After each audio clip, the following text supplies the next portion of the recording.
Hi, I'm Dr. Jamika. Thanks so much for tuning in today to watch this video and to join me on my channel. I hope you enjoy the content and have so far. Therefore, please like the video and subscribe to the channel. I'd also like to hear from you in comments about what type of issues or information you'd like to see on the channel. I would appreciate that. So today we are still in the midst of our 30 days of radical healing. This is our program that we started in 2022 to make sure people were ending the year right and starting off this new year in a much, much better place.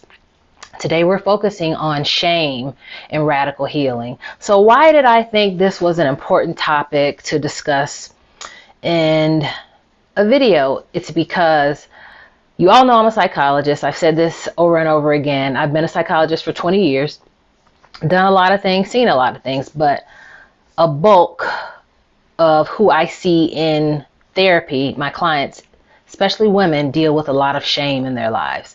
And what I've found that over the years is that the shame becomes this block that really keeps them from moving forward. So let's talk about how shame shows up in people's lives. What are some behaviors that you could see that other people are engaging in that could let you know that what they're feeling and thinking has to do with shame in their lives? So one way that shame shows up is that people begin to suppress their emotions. So first of all, let me go back a little bit and talk about what shame is. Shame is really this feeling of embarrassment or humiliation. Sometimes it can be partially guilt feelings, feeling embarrassed about something you've done, something you're not proud of.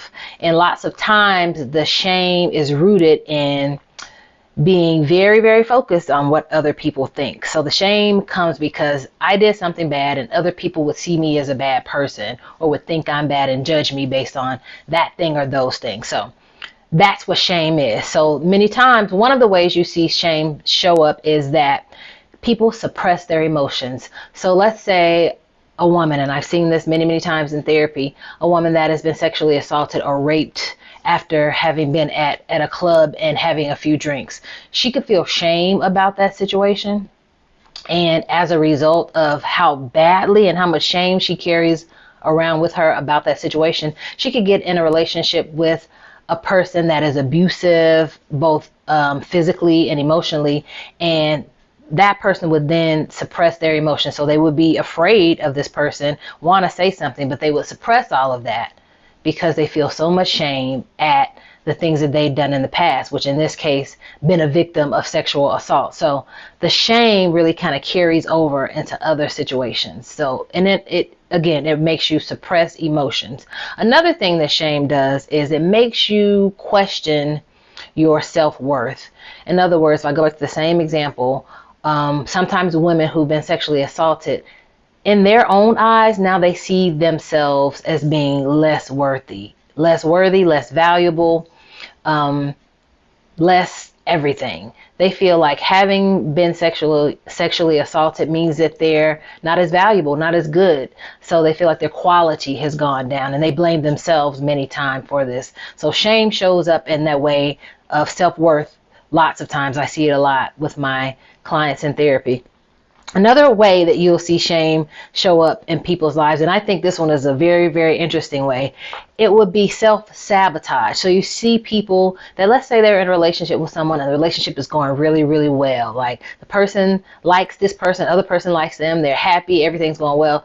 You could see the person who carries the shame, they'll go in and try to sabotage the relationship. In other words, they might tell the person, oh, I know you're going to break up with me anyway, so I'm going to break up with you first. Or I know that somebody's going to tell you at some point that you shouldn't be with this person. Like, why are you with her? Why are you with him? And then you're going to break up with me. So I'm going to make sure I'm going to beat you to that. I'm just going to break up with you first. Or I'm going to start acting out so that I'll make you break up with me. This whole self-sabotage comes from this whole mindset that they have as though I did or experienced this thing that is so bad, so horrible, that it makes me feel so bad about myself. I'm so embarrassed and humiliated that I know that one day you're going to find that out and you're going to end it anyway. So they just try to beat you to the punch by sabotaging the situations, because in their mind it's too good to be true anyway. Once you find out what I've done or who I am, you're going to end it anyway. That is a direct result of shame. When people carry shame, they do those type of things. They sabotage good relationships. They sabotage good friendships.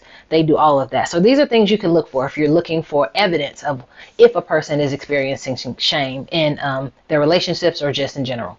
Now, let's switch gears a little bit to talk about what you can do about it. The biggest thing that you can do to combat shame and to heal from shame that you feel in your life it's usually the one thing that people who have shame hate to do or refuse to do or run away from doing. That one thing that you can do to overcome shame is to tell your story. Testify, testimony.